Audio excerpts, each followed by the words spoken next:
এই মুহূর্তে যারা আমাদের সাথে যুক্ত আছেন তাদেরকে অসংখ্য ধন্যবাদ। আমরা সরাসরি মুন্সিগঞ্জের আলুক্ষেত থেকে লাইভে শুধুমাত্র আপনাদের দেখানোর উদ্দেশ্যে কৃষক কত কষ্ট করার পর আপনাদের পর্যন্ত এই খাবারটা পৌঁছানো হয়, কিন্তু কৃষক কি তার ন্যায্য মূল্য পায় কিনা এটা বিবেচনার বিষয়।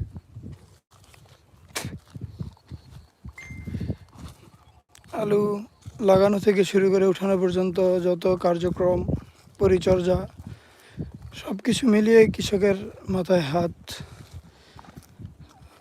আবার মাঝে মধ্যেই আবহাওয়ার বিভিন্ন পরিবর্তনের কারণে কৃষক খুবই চিন্তিত। যে যেভাবে পারছে নিজের সন্তান ছেলে মেয়ে যাদেরকে দিয়ে যেভাবে পারছে খুবই তাড়াতাড়ি দ্রুত উঠানোর চেষ্টা করছে আলুগুলা।